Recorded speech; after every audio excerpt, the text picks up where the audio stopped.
안녕하십니까, 박사호입니다. 미국 매체 OAN 원 아메리칸 뉴스 네트워크는 조 바이든이 우크라이나 법정에 형사사건의 혐의자로 올랐다고 보도했습니다. 이 사건은 중요한 반역 범죄라고 우크라이나 대통령 젤렌스키가 밝혔습니다. 미 법무부도 헌터와 그 사업 파트너들의 돈 세탁 범죄를 FBI가 조사 중임을 확인했습니다. 우크라이나 사건은 빅토르 쇼킨 전 우크라이나 검찰총장을 해고하고 헌터 바이든과 그가 이사직을 맡고 있었던 부리스마 석유회사의 부패 사안을 덮은 건입니다. 2020년 2월 쇼킨은 정식으로 우크라이나 법원에 이 사건을 조사할 것을 요청했습니다. 그러면서 당시 우크라이나 정부가 자신을 해고시킨 대가로 바이든이 약속한 10억 달러의 미 차관을 받았다고 밝혔습니다. 이 같은 사실은 조 바이든이 자기 입으로도 시인한 바 있습니다. 그것도 무용담처럼 자랑하듯 털어놨습니다. 2018년 조 바이든은 외교관계위원회 좌담회에 나와 우크라이나를 방문했을 때 상황을 말했습니다. 그는 당시 우크라이나 대통령 포로셴코에게 6시간 뒤에 우크라이나를 떠나는데 만약 검찰총장인 빅토르 쇼킨을 해고하지 않으면 10억 달러의 차관은 못 받을 줄 알라고 으름장을 놨습니다. 포로셴코는 바이든의 말을 듣고 의아해했는데 바이든은 그에 대해 당신이 무슨 대통령이냐, 그럴 권력도 없냐고 되받아쳤다고 합니다. 그리고 자신이 오바마에게 전화를 했고 결국 우크라이나 검찰총장 빅토르 쇼킨은 해고됐다고 말했습니다. 한 나라의 대통령에게 돈으로 협박한 황당한 일인데 그걸 무용담 삼아 바이든은 이야기한 겁니다. 빅토르 쇼킨은 소장에서 피고의 이름은 원래 공개되지 않았지만 우크라이나 법원은 10월 29일 바이든의 이름을 감추는 것은 온당치 않다고 결정했다고 공개했습니다. 그리고 이미 증거가 충분한 만큼 계속 조사한다는 방침입니다. 이에 앞서 10월 27일 우크라이나 의원 안드리 데카르츠는 녹음 파일 하나를 공개했습니다. 당시 미 부통령 바이든과 국무장관 존 케리, 그리고 우크라이나 대통령 포로셴코가 부리스마 건과 우크라이나 검찰총장 쇼킨을 해고하는 사안에 대해 대화하는 파일입니다. 세 사람은 모두 이 녹음 파일을 인정하고 있지 않지만 우크라이나 정부와 제보자는 이들의 신원이 맞다고 밝히고 있습니다. 10월 29일 미국 매체 PJ 미디어는 FBI가 이미 헌터 바이든에 대해 조사를 개시했으며 미 법무부도 이 사실을 확인했다고 전했습니다. 트럼프 대통령 캠프의 커뮤니케이션 책임자 팀 머토가 언론 매체들에 대해 조 바이든에게 7가지 관련 질문을 할 것을 촉구했습니다.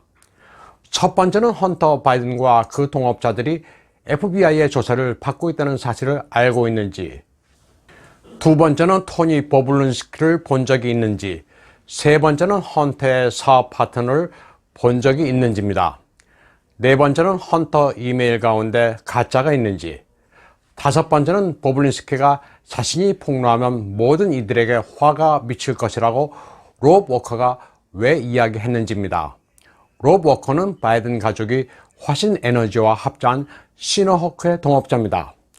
여섯 번째, 조 바이든은 이들 외국 회사에서 비즈니스 결정을 내린 적이 있는지 없는지, 일곱 번째는 중국 에너지 회사와의 거래에서 10%의 지분을 받았다고 하는데 사익을 취한 적이 있는지입니다. 이 7가지 질문은 모두 언론이라면 마땅히 조 바이든에게 해야 할 질문들입니다. 그러나 주류 매체들은 여기에 입을 다물고 있고 조 바이든은 아예 답변을 회피하고 있습니다. 미국의 유명 래퍼 릴 웨인이 플로리다에서 트럼프 대통령을 만나 공개 지지 의사를 밝혔습니다.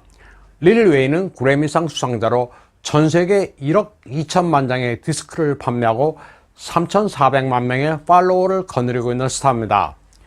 전국에 5천억 달러를 투자해 흑인 사회 살림살이를 개선하겠다는 트럼프 행정부의 플래티넘 플랜과 관련해 토론한 뒤 트럼프 지지 의사를 밝혔습니다. 릴 웨인은 흑인들의 이야기를 트럼프가 경청했다면서 그는 한다만 하는 대통령 후보라고 트럼프를 격찬했습니다. 릴 웨인은 트럼프가 결코 인종차별주의자가 아니라고 당당히 이야기하는 흑인 래퍼입니다. 그는 지금까지 살면서 인종차별을 경험해 본 적이 없다. 13살 때 총격으로 쓰러졌을 때 구해준 것은 백인 경찰이었으며 수술을 받고 회복할 때까지 자기 곁을 지켰다고 밝히기도 했습니다. 트럼프에 대해 인종차별주의자란 낙인을 찍는 것은 주류 매체들의 프레임에 불과하다는 게 릴 웨인의 입장입니다. 트럼프를 지지하는 흑인 래퍼는 릴 웨인뿐만이 아닙니다. 50센트도 트럼프를 지지한다는 입장을 밝혔습니다. 조 바이든의 세금 폭탄 공약 때문입니다. 국민들에게 무자비하게 세금을 부과하려는 슬리피 바이든이 아니라 트럼프를 선택해야 한다고 그는 외쳤습니다.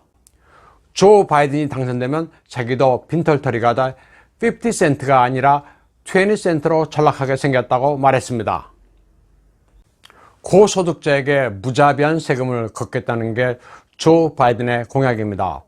주마다 다른데 바이든의 공약대로라면 캘리포니아는 62.6%, 뉴저지 60%, 뉴욕주 58%, 뉴욕시가 62%입니다. 바이든이 당선되면 이 지역 주민들은 먹고 살기 위해서가 아니라 세금을 내기 위해 돈을 벌어야 할 처지입니다. 흑인뿐만 아니라 전 미국민들이 바이든의 세금 공약에 경악하고 있습니다. 50센트는 트럼프 지지로 인해 전 여자친구 첼시 핸들러와 결별했습니다. 코미디언이며 작가인 첼시 핸들러는 골수 민주당 지지자입니다. 50센트가 트럼프를 지지한다고 하자 공개적으로 그를 맹비난했습니다. 자기를 화나게 했다면서 그와 사귄 것은 이제 옛날 이야기가 됐다고까지 말했습니다. 플로리다주는 29장의 표가 달린 스윙 스테이트입니다. 1996년 이래 플로리다에서 승리하면 대통령이 됐습니다. 10월 29일 트럼프와 조 바이든은 모두 플로리다 탐파에서 유세를 가졌습니다. 트럼프는 이날 멜라니와 함께 등장해 지지를 호소했습니다. 날씨도 좋았고 유권자들로 현장은 인산인해를 이뤘습니다. 그런데 트럼프보다 몇 시간 간격을 두고 뒤에 나타난 조 바이든은 날씨가 덥지 않았습니다. 갑자기 소나기가 퍼붓는 바람에 조 바이든은 유세를 중간에 그만뒀습니다. 그리고 비에 흠뻑 젖은 채 현장을 황망하게 떠났습니다. 하늘도 트럼프를 덮고 있다고 해서 온라인이 떠들썩합니다. 10월 29일 미국 매체 내셔널 펄스는 미국의 빅텍들이 중공에 대해 어떤 태도를 보이는지를 단적으로 보여주는 기사를 게재했습니다. 제목은 시진핑이 부르니 그들은 달려왔다. 미국의 첨단 기업 CEO들이 중공순회에 잘 보이려 든다. Did you feel the room shake란 말도 인용했습니다. 시 주석이 오시니 우리가 모인 이 룸 전체가 황송해 한다는 아부의 극치입니다. 이 화면은 자막에 가려 잘 안 보이지만 시진핑이 일렬 가운데 서 있고 실리콘밸리 CEO 10명과 중공 IT 기업 CEO들이 세 줄로 도열에 서 있는 장면입니다. 내셔널 펄스지는 2015년 뉴욕타임즈를 인용해 당시 분위기를 정리했습니다. 시진핑이 2015년 10월 23일 미국의 마이크로소프트를 방문했을 때 웬만한 비즈니스 서밋에는 콧방귀를 뀌던 오만한 CEO들이 시진핑의 얼굴을 보기 위해 달려갔다고 했습니다. Did you feel the room shake라고 시진핑에게 극진하게 아부를 한 이는 애플의 팀 쿡이었고 페이스북의 저커버그는 이 모임이 하나의 이정비였으며 영광스러웠다고 말했습니다. 8회 미중 인터넷 산업 포럼으로 명명된 이날 행사에는 미국 기업인으로는 페이스북의 저커버그와 애플의 팀 쿡, 아마존의 제프 베조스 등이, 중공에서는 알리바바의 마윈, 텐센트의 마화통이 참석했습니다. 중공의 시진핑에 대해 경외심을 느끼고 극진한 아부까지 했던 미국의 빅텍들이 친중파인 조 바이든을 감싸고 포스팅을 검열하는 근본적인 이유는 오래전부터 있었습니다. 오늘 방송은 여기까지 하겠습니다.